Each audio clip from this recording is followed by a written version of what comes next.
That movie sucked. I kind of liked it. Movie Night Crew Network. Hello and welcome to Content and Capable, where I try to figure out what it really means to adult. Today I spoke to my restricted section friends Christina and Grace all about their new business. They've started a new publishing house called Wildling Press. I asked them about the process and what goes into making a book. Welcome to Content and Capable, Grace and Christina. It's really lovely to have you guys on. So happy to be here. Yeah, I'm happy to be back. Yeah, I was just mentioning before that it really seems that as if I always end up mentioning you, Christina, at some stage. I don't know whether it's because you are the pod daddy or you just omnipresent. I appreciate the shout-outs always.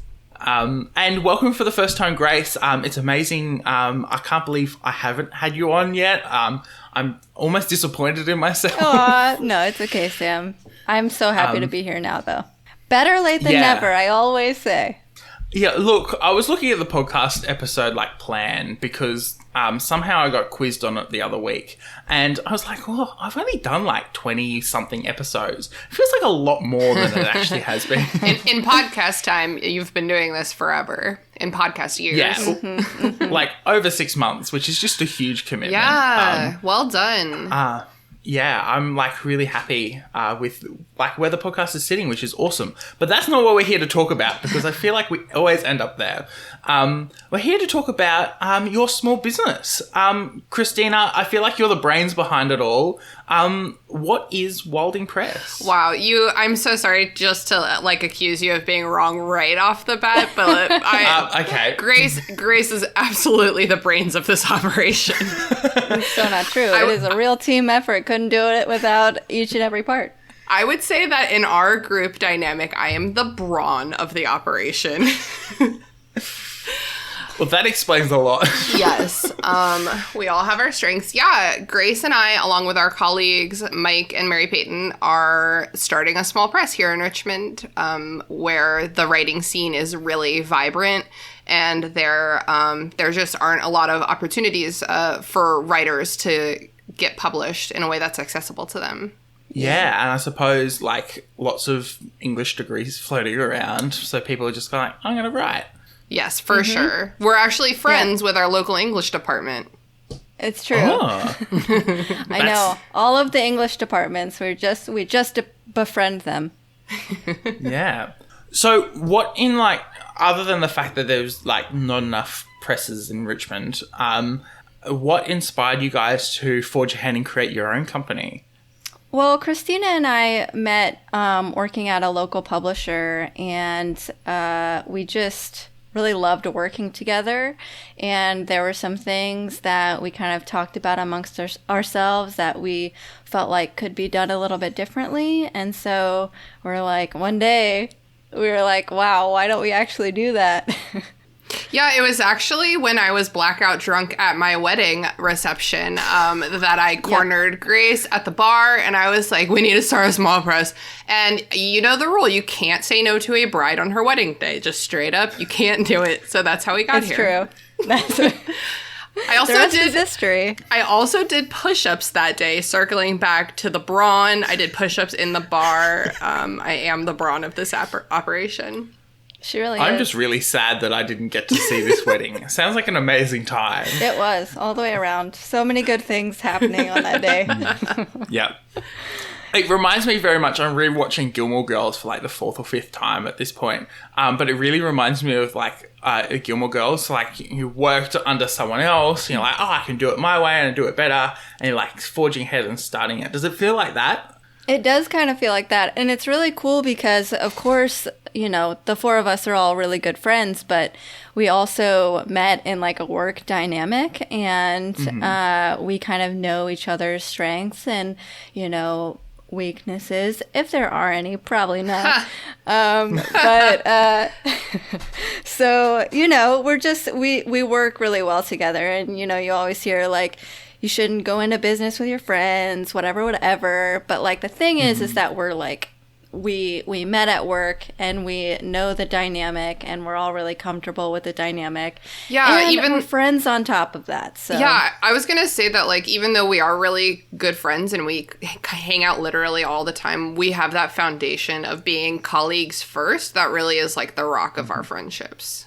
Yeah. Yeah, I feel like, you know, the crazy ideas that you might have, like, with friends never really pan out because you're like, well, you know, I actually don't, like, think that friend is a particularly good worker, or I don't like their working style. I have vivid memories of trying to work with my siblings, and it's like a hostage negotiation because their working style is so different and, like, in my eyes, so inefficient. Oh my And, gosh. like, oh, yeah. I used to be in college, I was a lifeguard supervisor, and my best friend Emily was my, like, she lifeguarded the most on the schedule.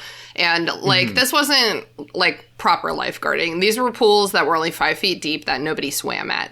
And so, but she used to call out because she was hungover, and I would get very mad at her. Not good enough. And yes, so that's my only previous experience with working with friends. So I'm making a note here. Do not call out cuz hungover. Okay, great. I'm feeling good. Unless we all call out hungover. Yeah, exactly. Yeah, just another wedding night that you get blackout drunk, and then you wake up the next morning and go, "What did I commit myself to this time?" In terms of, like, the process for writing a book, how does publishing fit within, you know, when you write the book and then you go to release it to the world? How does publishing fit within that? It's so funny. No, I was just going to say, it's so funny you asked that, Sam, because we plan to have a blog. Well, the blog is kind of in progress right now, and we're actively creating blog posts. And then in the future, we'll be launching a podcast called How Do I Book? Yeah, I think that'll be coming in January of 2022. Yeah. And we chose that name because we really get that question a lot. Just really phrased exactly like that. Like, how do I even book, dude? So, you know, we plan to use both of those platforms, the blog and then the podcast, to kind of go through a lot of those questions about the production process and about printing and about, I don't know, just anything you could possibly think of. Yeah, like and if you have ideas, let us know. Yeah, seriously, please submit those to us. Because, you know, we do get this question all the time, and we really want the both of those things to be a resource for authors going forward. Yeah, and I mean, the role that publishing serves in the life of a book, it's really just like the vessel through which you get to tell your story. Like, writing a book is a beautiful cathartic experience in and of itself. It's like pregnancy. It's like the greatest pain and like the greatest bliss you'll ever feel is like writing a book. Yeah. Not that I know anything about pregnancy. I'm just making assumptions. But like, if you want to do something with it, you need like a vessel to propel it into being more than just like a document on your computer. And that whole process is refining it with professionals. Every book needs to be refined and edited, you know, and designed and cleaned up considerably, honestly, before it goes to publication. Yeah, and so, like, when you're creating, you know, I'm just, like, imagining my childhood dreams as a writer, trying to write a book, and then getting, you know, maybe 200 words in, you know, at the age of, like, 8 or 9, getting 200 words in and going, this is so much. But, like, what are the kinds of things that you guys have to, like, creative decisions you have to make when editing someone else's work? Wow. That's such a broad question, and it's, like, literally so nuanced that you learn something new every day. It's so true. Yeah, a lot of times, like, every manuscript can present something a little different that you kind of have to tackle. But, you know, we all majored in English, so we know, you know, structurally what's supposed to be kind of a part of all these different types of stories that people are telling. And so, you know, we kind of have that base knowledge, but a lot of it is also kind kind of forming a relationship with the author and figuring out exactly what they're trying to say and just helping them do that.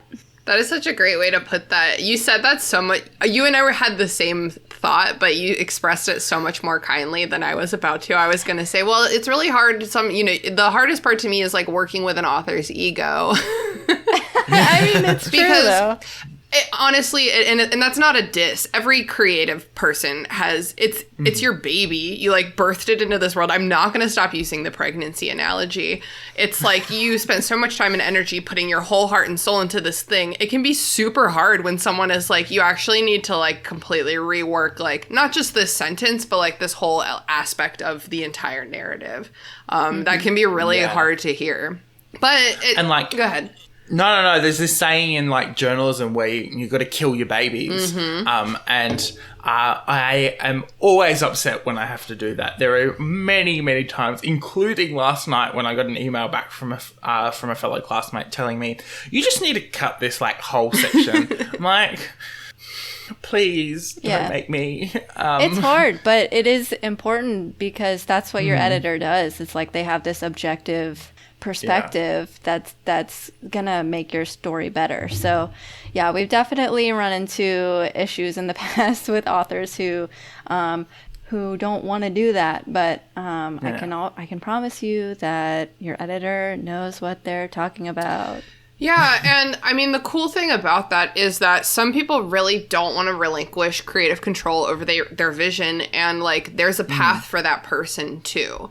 So it's true.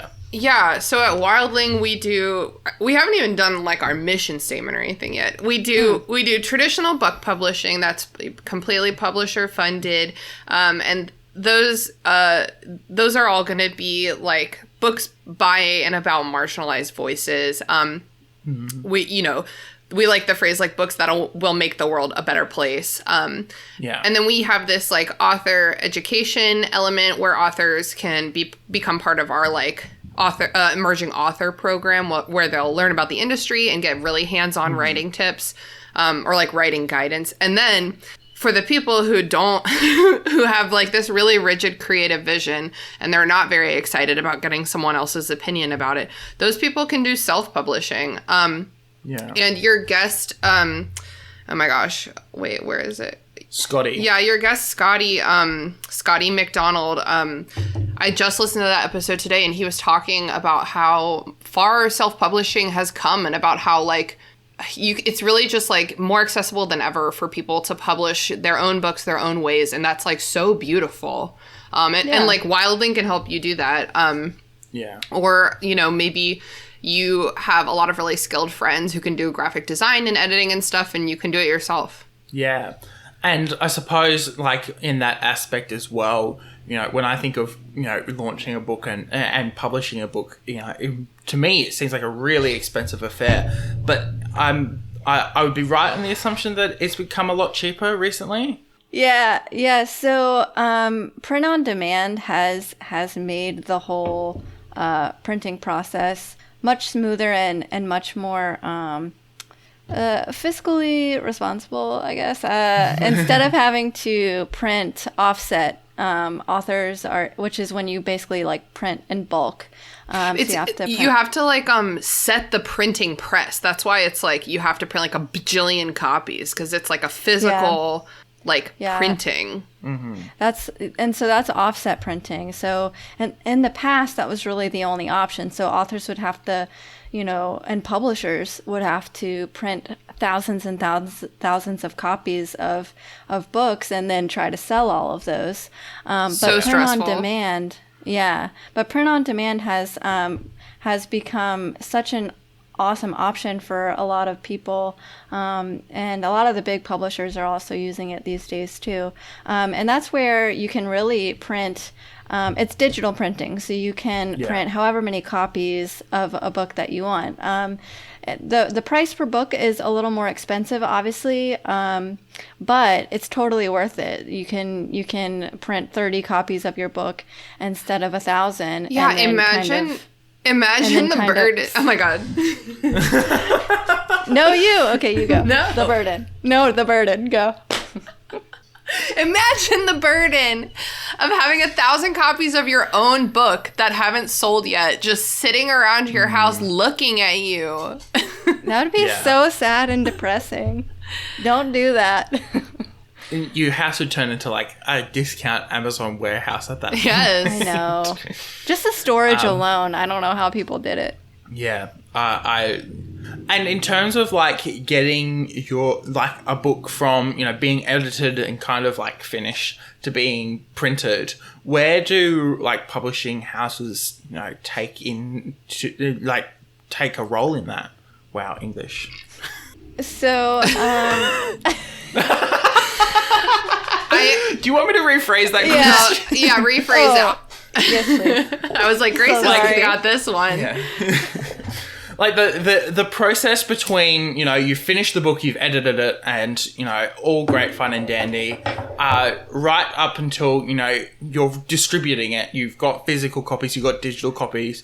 Where do, publishing take a role in that? Oh, you're talking about pre-marketing. Yeah. I suspected that was what Sam was talking about. I tried to voice this question off onto Grace, but whoops, it's my I specialty. know. It's Christina. She'll tell you all about that. Yeah, I mean, after a book's done and before it's on sale, I'm sure y'all know that is a thing that happens because that you can like pre-order books on Bookshop. I almost said on Amazon. Don't do it. You can pre-order books from a lot of other places. And in fact, I recommend it because then a gift shows up in a couple months from you, and it's just like so beautiful. But yeah, a lot of work goes into the pre-marketing before the book actually goes on sale, because if you put all this time and effort, oh my god, Dante, now is not the time. Let go of me, unhand me. If you spend all this time and effort crafting this book and publishing this book and like assembling your team and getting a really beautiful polished product out into the world, but like no one knows about it, what the fuck was the point? So you have to let people know that it exists, and it's about getting your cover in front of as many faces as you can. And the more they see it pop up in their fucking Instagram feed, I have literally bought books because they looked so good on Instagram so many times that I just had to. And that's like that's the name of the game. It's like, just look at my book. And that also is why it's so important to hire a professional cover designer, just saying. So yeah, it's really tactical. It depends on the author. Like certain subjects, certain authors, it's like, don't worry too much about being online. Like, go sell that to your church network. Like, go sell that book to like your like students. Wait, I take that back, because a lot of my professors in college sold textbooks written by themselves, and it wasn't. They were always very superior about it. But for some people, it's like, this is an incredibly Instagrammable book. And so, like, that's where you need to be focusing your energy. So that's it. It's different for every author, every book. It's just, it's about, like, intentionality, putting your energy where it's going to give you the most joy and the most profit, the intersection of those two things.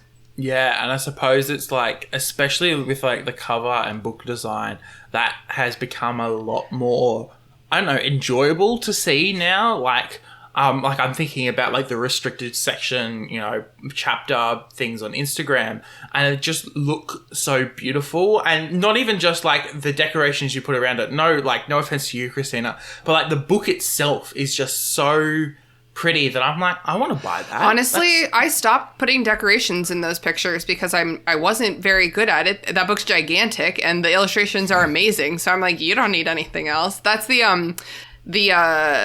oh my god, Bloomsbury Illustrated my edition. brain kept saying Bloomington, and I'm like, that is not the name of that company. The Bloomsbury Illustrated editions, the illustrations by Jim Kay. Yeah, they are incredibly beautiful. But in those books are a design delight. Like, they are honestly like an absolute joy to just look at. When I first got those as a gift, because I don't buy new Harry Potter products anymore, I just sat and like flipped through them so slowly, like page for page. Oh, anyway, sorry. Yeah. Every now and then I'm walking through the shops and I see those books. I'm like, you know what? I'm just going to have a look at a picture. I could have been there for 20 minutes, but I've got to really resist offending the poor shop workers. Our designer, Mike, always makes the joke that his job is to make things look pretty. And he says he's going to try to not say that as much anymore, but I disagree. I think he should continue saying it because it's just so true. Like, he makes things beautiful. Well, and the things that we send to him are like, it's an email with like a completely like Times New Roman manuscript, probably like 17 like mismatched illustration files, like just all these different things, and then you write like an essay explaining to him like what like every idea you've ever had. he just crushes it every time. It's incredible. When you said like 17 mismatched like illustrations, all I was thinking of is those memes about Microsoft Word, and you move an image like a quarter of an inch and the whole Word document explodes. Man, I was literally designing tabletop signs in Microsoft Word today, and it do be that way. It do be that way. Hey, they look great though. Thank you so much. And so then from that, from like you've edited it, you've pre-marketed it. Wow, so many I liked it. You've pre-marketed it, and no, you enunciated it really well that time. I did, and then I was like, oh, I could have done the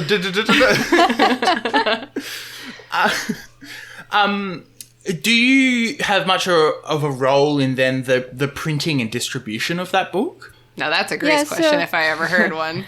Yeah, so we use a print-on-demand printer that has a global distribution network built in. That's its number one appeal. Oh, wow, we love that.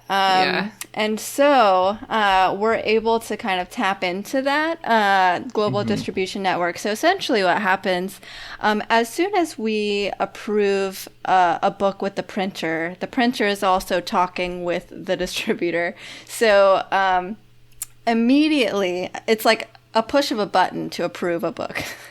And as so many things are these days. And it's dangerously easy. It is. It really is kind of scary sometimes. But basically you push that button as soon as a book's been approved, and you right away information about the book starts populating in industry databases. So that includes, barnesandnoble.com, bookshop.org, Amazon, and Bookshop. Let's have a round of applause for Bookshop. Yeah, we love Bookshop. Yeah. And so at that point, sometimes it can take a couple weeks to like fully populate. So the book will look maybe a little bit wonky on Bookshop. Maybe it's missing a cover image. Maybe the price isn't up quite yet. But after a couple weeks, it will be fully populated. You'll see the full product, all of the product details, and all of the metadata and information for that book. And then people will be able to pre-order it. And we're also able to override the on-sale date with the printer, because we like to give the book enough time in the pre-marketing phase between when production wraps and when a book is actually officially released to the public. So, during that time, we'll get the author's book order placed, and so that they can have physical copies to send out for reviews. Sometimes authors are like, I don't want any books. Oh my God, that makes me so mad when that happens. I'm like, how do you not want copies of your book? They're like, I'm actually good with just the 5 free ones. And it's like, you have to know more than 5 people. Yes. Yeah. If I wrote a book, I'd be giving it to everyone. Yes, for free. Yeah, seriously. Well, that would be my tactic anyway. Wait for me to get published. Free books. I'd lose so much money doing that. Yeah, so basically, once the book is in distribution, it kind of stays that way. And it's actually kind of hard to pull it out of distribution. So I don't recommend pulling it out of distribution. Just keep it out there forever, Never pull out. You heard it here first. Wow. It's really cool that our printer just sends books to these different retailers. Like it's really a hands-off process, except for the more small-scale sales that we do locally and to our authors.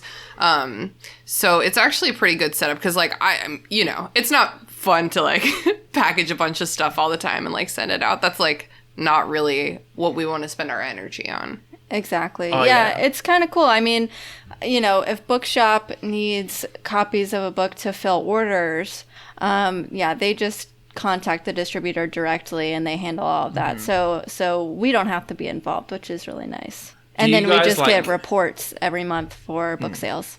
Mm-hmm. Do you guys then have, before you go and release it to everyone, have a look at the final finished copy to make sure everything's okay? That is called a printer's proof. The first physical copy of a book that is printed. And it is so, so, so important. Yeah, and do you get... Oh, go ahead.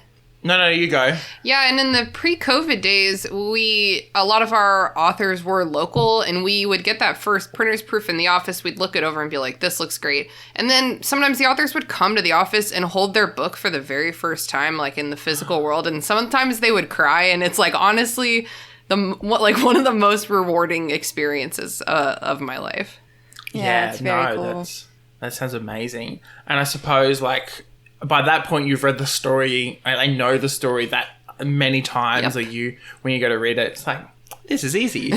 Yeah, I know. At the printer's proof stage, we always recommend to the author to look at it very, very closely because, of course, the printer's proof happens before we've actually approved a book with the printer.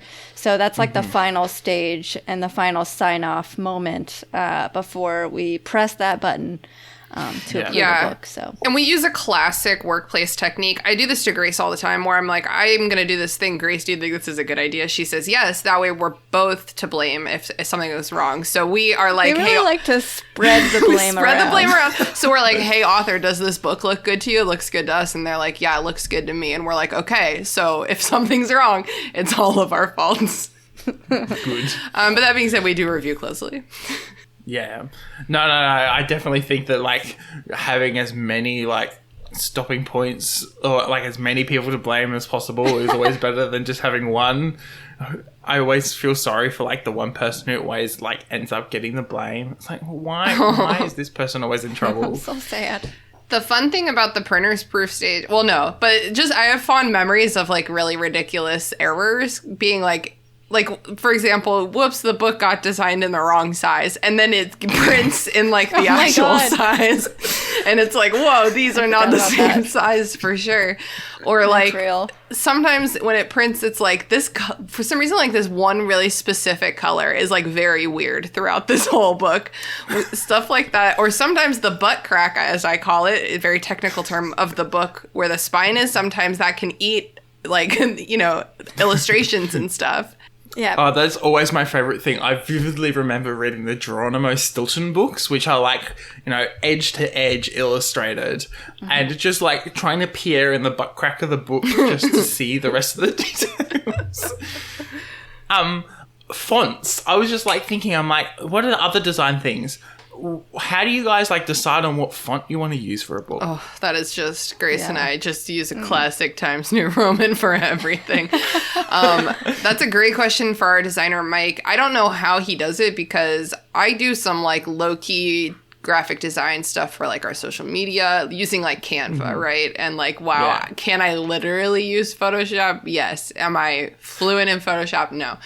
And I am always trying to emulate Mike's effortless design and choice that he manages to balance things so well, and I just can't do it. You can't teach taste, to be perfectly honest.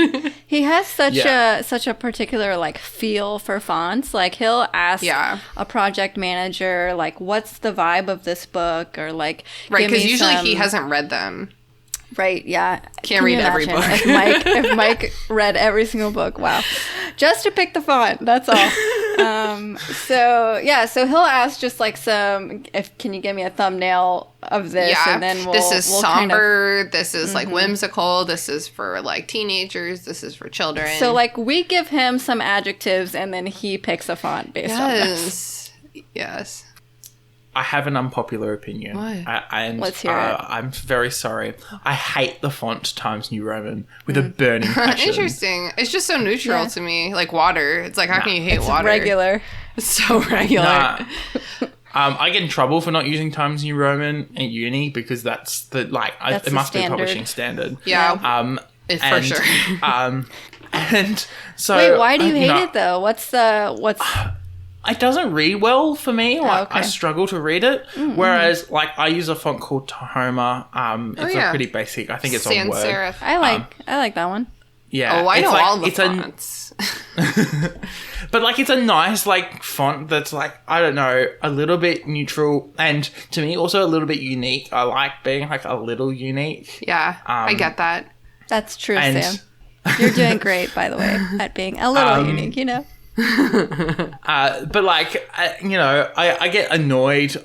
Primary school, I use all these random fonts because when I was like finishing up primary school, basically right in the middle of middle school for you guys, I like computers had just become something that were pretty much mandated in classrooms, and I would just be exploring with fonts left, right, and center. And it probably took up way too much of my time. Yeah. But now I've got like all these strong opinions on fonts. I'm like, Times New Roman? Nah, can't do. I Not similarly, when I wrote as a child, used the sillier the font, the better. I would be like, what's the tone of this?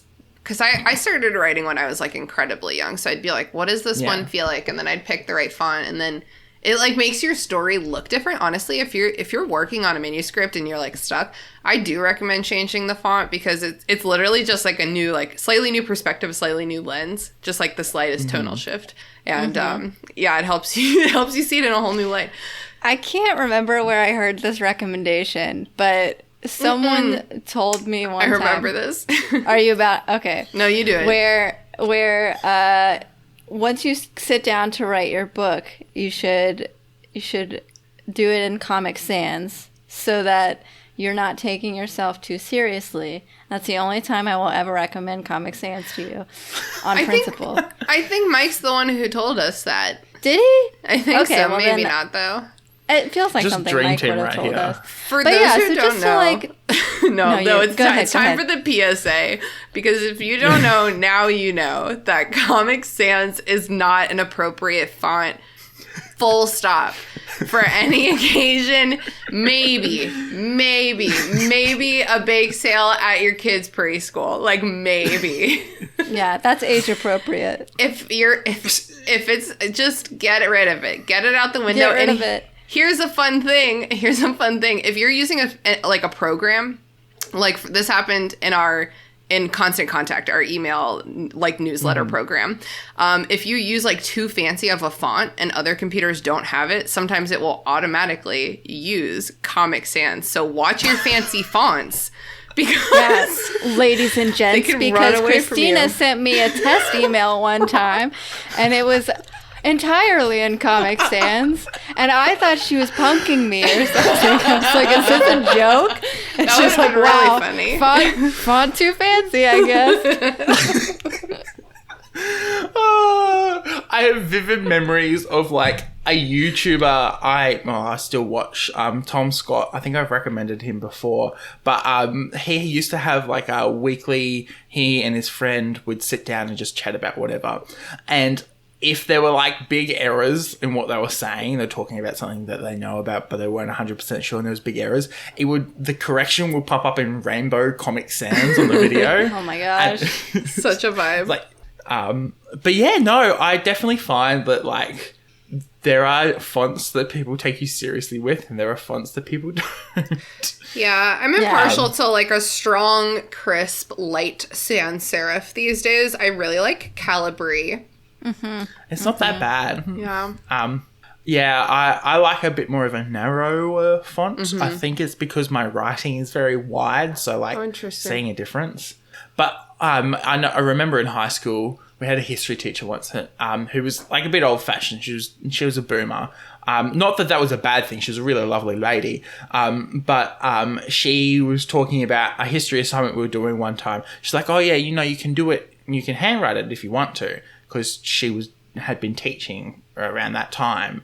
And we took it really seriously, and we found this program that would convert your handwriting into a font. Cool. And we're going to hand in the assignment in the font, because we had to hand in a paper copy, in like the font that was our handwriting, to like pretend we hand wrote it.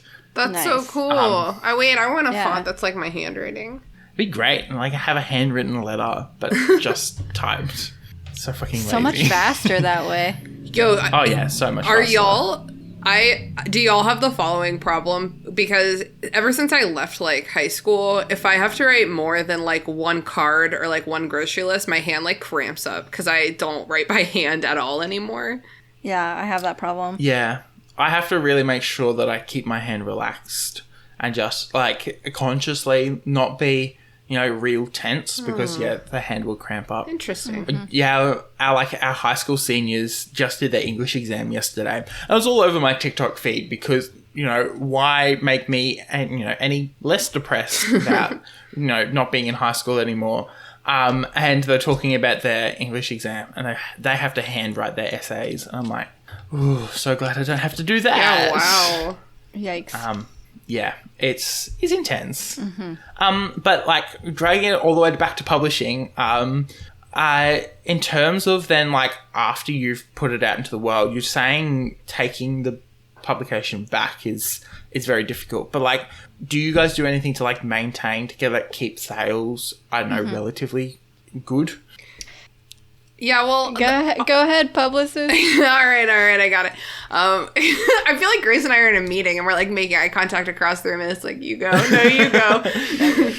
The funny thing is that Grace and I have had this, we have talked to so many people, like high school classes and like other like radio shows and stuff about our work. And so Grace and I have all these like spiels that we just pass back and forth for the rest of our lives. Yeah. But, what was the question? Oh, yeah. The thing is that a publisher can only do so much. We definitely are always talking about our books. We're posting about them. We're, like, stoked about them. We are, like, personally championing them. A lot of the times, like, project managers, like, really come to love the books that they work on. But, like, the author has to also be doing stuff. Like, the author has to have an online presence most of the time. The author has to be out there doing events and signing books and stuff. Like, if you're not energizing your book sales, there's only so much a publisher can do, Yeah. So it's definitely a team effort. Yeah, it kind of reminds me of, like, Adele at the moment on like, she's come back after a long time and just making all the rounds. I'm like, oh yeah, she's doing all the interviews now, she obviously, she took a break from making music for a while, but because her new album's coming out, her publicist has turned around and gone, yep, you need to do all these interviews now, which I find very interesting. Yeah. Even Adele has to market, okay, people? Yeah, it's true. Yes, poor Adele. Nah, I think she'll be fine. Yeah, she's one of the one name singers, so that's how you know she's gonna be like around for time immemorial. Isn't that the phrase? I don't even know. You said it with such confidence that it's okay, even if it's not. Earlier you were mentioning how you want to publish books from marginalized voices. Have you had like obviously you officially launched, and we're recording before you've like officially launched everywhere. I'm correct in that, right, Christina? That is true. Yeah, our official launch date is November 13th. So hello from the future or the past. Or the past. Who knows at this point? In terms of like, you're launching on November the 13th, do you have any books that are like going to be ready by then? Or is it like you're launching and then you spend like the next, couple of weeks gathering authors and starting that process from the start? Yeah, so I think we'll start out, obviously we're ready to accept submissions or review submissions as they come in. Yes, send us your books. Yeah, send us your books, please. But we're also really prepared to offer a lot of a la carte services for anyone who needs like really particular things, like say someone just wants an edit or the copy edit or a proofread, or they just want design services. Like we're really ready to do stuff like that. To kind of energize. Yeah, and we're also really excited to be reaching out to other folks in the writing community here in Richmond and everywhere really, to kind of build up our connections and really establish ourselves. So we're going to be doing a lot of stuff in the next couple weeks and months, to get our brand out there and to let people know that we're around. Yeah. So no books launching on the November the 13th. Hard no. I'm guessing. No. Yeah. And the cool thing about everything that Grace just said is that we are really excited to befriend the community here in Richmond on like a writing level, because we have such a beautiful, like thriving, diverse arts cultural writing scene here. Like the arts are strong in this city, and there is so much incredible writing talent that Grace and I have, each of us only lived here like 5 or 6 years, right? Yeah. And it's just proven to be such a beautiful place with so much creativity. So we're really excited to find some of it and help bring it to life. Yeah, and then like on the small business front, it obviously, when you start something like this, it's a bit of a risk. And like you've got to, have a couple of balls in the air. Grace, I know we mentioned before recording that you've recently just jumped into a cake job. Yes. Are you guys operating it like a side hustle, or Christina, are you going full in and like taking the bull by its horns and just running with it? Being able to hire ourselves is part of our first year goals. So all of us have like other day jobs for the time being. But yeah, the end goal is to be able to make this a full-time situation as soon as possible. Mm-hmm. Yeah, that sounds really exciting. It's, I don't know, to me, I've never run a small business. But like in terms of like trying to make sure that I paid myself, I think I would have really struggled with that. And it's amazing to see you've already got like plans like in a year we're gonna hire ourselves. Oh, we're not gonna pay job interviews ourselves and that. enough, but we are gonna pay ourselves. Are you gonna give yourselves job interviews and things like that? That would be very funny. Oh yes. I reckon there's a good comedy sketch there about like, small businesses finally, not having like having a side hustle. And I suppose, to kind of wrap things up in like almost like a neat bow. I know we've got like, why now? Why not, beforehand? Why not later? Interesting. Yeah, interesting. Yeah, it's when Christina got married. No, I'm just kidding. Yeah. Really it's because I think our entire team, we all joined the field at about the same time, about 5 to 6 years ago. And so we really feel like we all got the feeling at the same time that we had sort of learned everything that we could without going out there and innovating some of it for ourselves. You kind of get to this point at your job where you're like, I feel like I could do this in a different way. Like, I feel like I could take a different approach to this. And we all kind of felt that at the same time. And I think also just because of the nature of it, I personally am financially stable for the first time in my life. Brag. Yeah. So it's like, sure, yeah, like, let's do something like this. Like, we're all feeling really like we're just ready. If you know, you know. Yeah. What do you think, Grace? No, I completely agree with you. And it was very lucky that we were all kind of having that feeling at the same time. It really worked out great. And I think a lot of this has just felt right at the right time.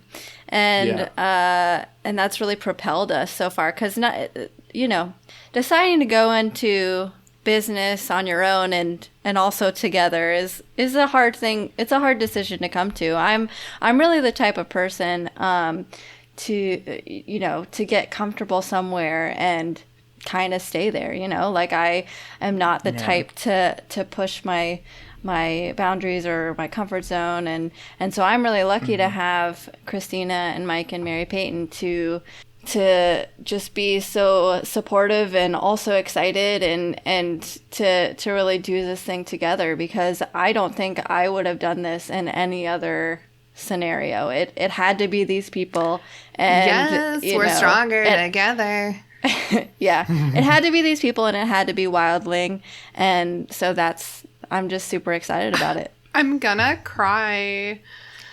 Also, the timing is a lot in part because we mentioned that I cornered Grace about this at my wedding. I got married in June of 2020, so it's been like a year and a half. So yeah, I mean, June 2020 is not the right time to launch a business. We're having a party, you know, like we want to go out there and like meet people and talk about it. So the whole COVID situation really kind of was like a built-in mechanism that made us slow down and really figure it out. And kind of make our own timeline for things. Yeah. Yeah. I definitely think, you know, living in the 2020s is almost impossible to not discuss anything without also discussing COVID. Right. And it's our shared trauma. Us all. All the trauma. But like, I definitely think it's like a really great opportunity, and it's been really great for me as well to just reassess where I'm at in my life and go, am I actually enjoying this? Is this something that I want to continue? You know, I haven't actually committed to anything long term more other than my university degree. You know, I've really left jobs, you know, pretty much at the 2-year mark. I haven't lived in the same house for more than a year. You know, and so I've got all this like instability, but like looking back and going, where do I want to be stable in my life, and choosing, you know, that's what I want to be stable in. And, you know, I'm going to have this uncertainty between now and then, but that's where I want to be. And I think that 2020 and 2021 have been great opportunities for us to sit at home and go, what is the future going to look like? Yeah, it's totally true. Looking like well into the future, what would be the dream for Wildling Press? We want to be able to assemble a team of other people that we really, really trust and respect to collaborate with and inspire them to love our business as much as us and to help us build something really special and then to retire. Yeah, wouldn't that be great? To live on forever. Yeah, live on the legacy, but we'll be at the beach. Ain't that everyone's dream? I mean, come on. Yeah, no wonder all the old people moved to Florida for, you know, their retirement. You know, that's where all the beaches are. It's true. They're definitely.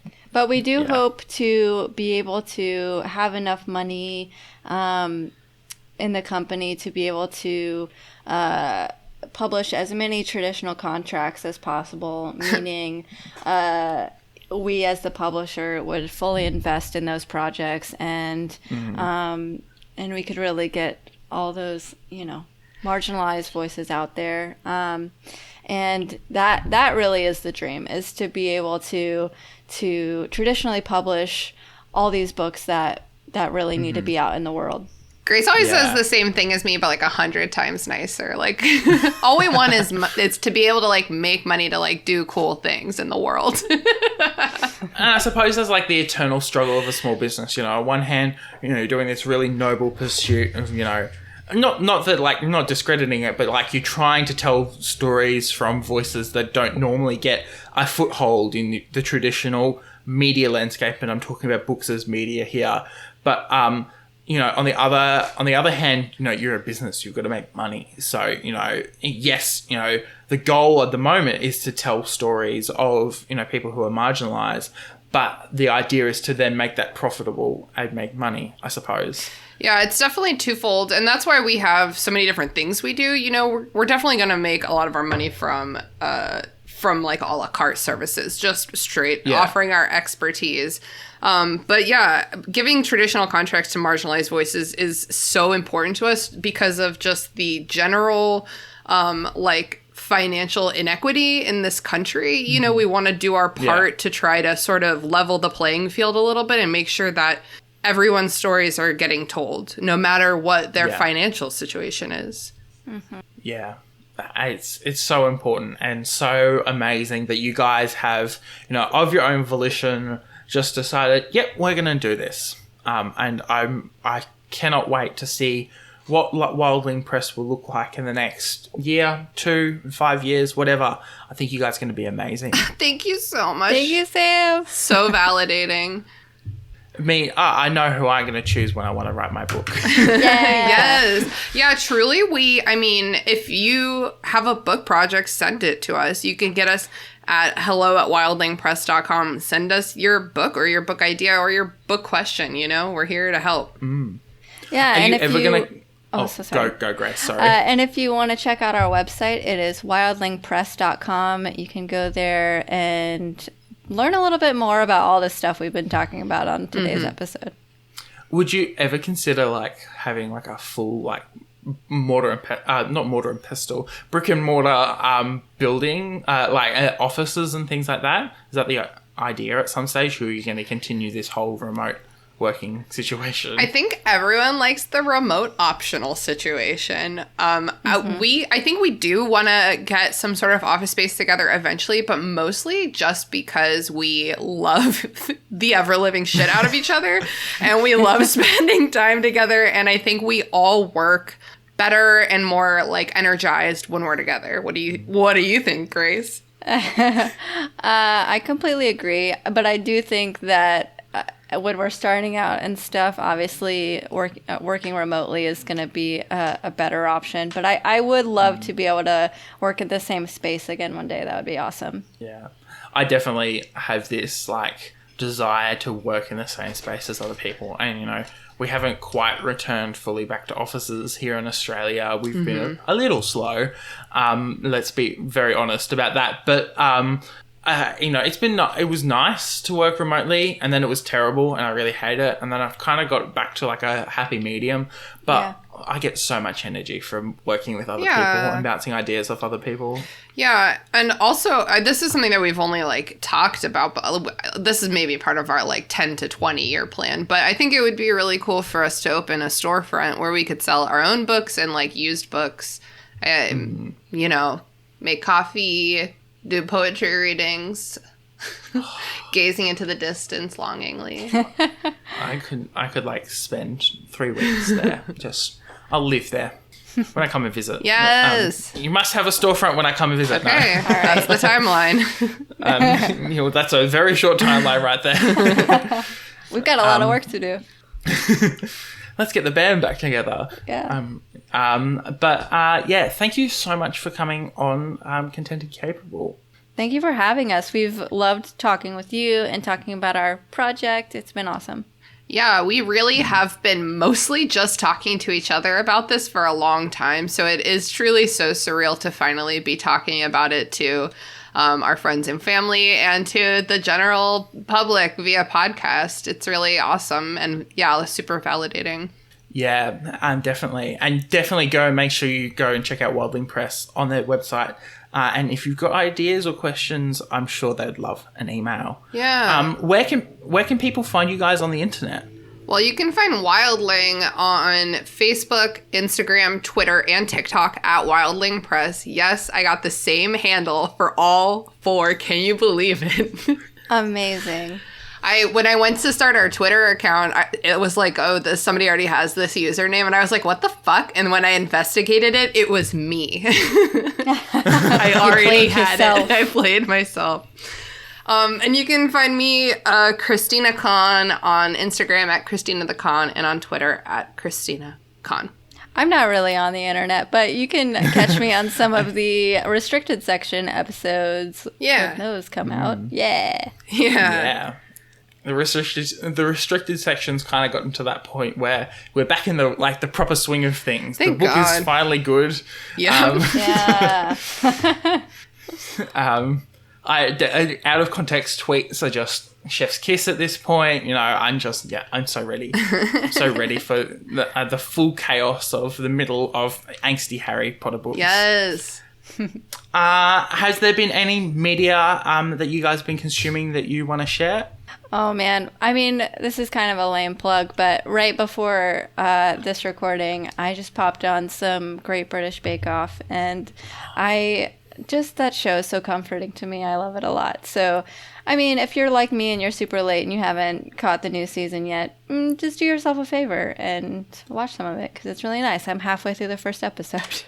Yeah, I vividly remember in the early days of talking about Mary Clay talking about it, and then I just never. And then the other day, I found an edit where it's just all the most chaotic things that happen in the Great British Bake Off, and I was just sitting there crying with laughter. I watched it like 3 times in a row. So good. Yeah, I've got to find a way to get access to it here in Australia. It's a tricky one. I'm going to recommend, just because we've been here today talking about books, I'm going to recommend a book that I think our entire company loves very dearly. I know Grace and I have both read it, The Starless Sea by Erin Morgenstern. And the reason I recommend that is because it's like a lovely book about people who really love books in like a very... a very like deep and true and everlasting and relatable way. And it's just like a beautiful experience in magical realism. And I recommend it. That's amazing. I've definitely loved those kind of like real immersive books. So yes, definitely check it out. It's getting a little chilly here now, so I'm gonna have to do a reread on that one because Me I too. just feel like under a little blanket. Book. Yeah, with a cup of tea, it's like that kind of book, but in the best way. So good. Yeah, definitely going to have to read it then. Well, you can find me on Instagram and TikTok at sam.the.journalist and on Twitter at samobjournalist. I'm going to plug another book. It's called The Candymakers. It's this really great kind of like mystery detective with kids book all about like candy making and that. It's really, really interesting. And the author's done a couple of other really... I have to research this now. But she's done some other really, really great things. I got the name right. Well done. Of the author, like off the back. Nah, not a huge amount of things that I think other people might know. Maybe like Every Solar Star. But she's a really, really great author. 11 Birthdays, which is like this little girls like mystery book as well. But it's a really great mystery book, and I really, really, really enjoy it. And it's like really good ride. There's lots of twists and turns, and the end is like really surprising as well, which is amazing. A good mystery is like so good. Yeah. You know what I mean? Mm-hmm. Well, I love it so much. Since y'all plugged books, I want to also plug a book. I just read, and Christina also just read, but you had previously read a book called We Have Always Lived in the Castle. And that's by Shirley Jackson. And it's great for this time of year. It's a little spooky, a little creepy. And I really enjoyed it. I listened to the audiobook, which I think maybe added to the creepy factor a little bit. I have recently been listening to more audiobooks, so I'm kind of trying to get used to it just because it's such a different way to consume books. But I really enjoyed it. So if you're looking for kind of a, I don't know, like haunting book, that's a good one. Awesome. Hell yeah. Well, thank you so much for coming on the podcast. I really appreciate being able to chat to you guys and answer all my maybe slightly dumb questions about book editing, and I can't wait to see what Wildling Press does into the future. Thank you so much. Thank you for having us, Sam. Thank you for listening to Content and Capable. You can follow the podcast socials at Content, the letter N, Capable on Instagram and Twitter. You can send a super boring email to us through contentandcapablepod@gmail.com. The art was done by Opia. You can follow them on Opia_art on Instagram. Opia is spelled OPIA. Feel free to message them about making art for your project. Our music was written, recorded, and edited by Nora Strauss-Riggs. You can find Nora at Kane_I, that's I as in the body part, on Instagram and Twitter. Feel free to message her about making music for your project or editing your podcast. I am proud to be a part of the Movie Night Crew Network, which features the Restricted section, a chapter-by-chapter Harry Potter pod with lots of spoilers all the time, the Movie Night Crew, join some friends as they react to some terrible, some meh, and some really great movies, and Fandom's Gone Wrong, a show that discusses all things fandoms. My Cabbages, an Avatar podcast that follows the true hero of Avatar The Last Airbender, the Cabbage Cart Guy, and Of the Eldest Gods, a chapter-by-chapter Rick Riordan pod full of myths and legends. If you're listening to this, you also ignored the warnings of reading the Percy Jackson books. Now that the monsters are after you, it'd be a good idea to come to Camp Half-Blood. But more importantly than that, You should listen to Of the Eldest Gods, a Rick Riordan read-along podcast. join us as we talk about some semi-fucked-up history and mythology relating to each chapter. As we reread the original Percy Jackson series again while trying to stay spoiler-free. Or so help us, Zeus may curse the pod again. Episodes out every Thursday wherever you get your podcasts. Content and Capable is a podcast all about answering the question, how do you adult? Don't forget to rate and review it on your favourite podcatcher, and I will see you next Monday for another episode. That movie sucked. I kind of liked it. Movie Night Crew Network. Hey everyone, Editing Sam here. I thought I would just put a little addendum to the end here to make sure you go check out Wildling Press. I know we talked a lot about it today, but please do go check it out. There is so much more that we didn't cover on the podcast, and they are so willing to answer questions. So go and check it out. Go follow them on all the social media, and go and ask questions if you have some.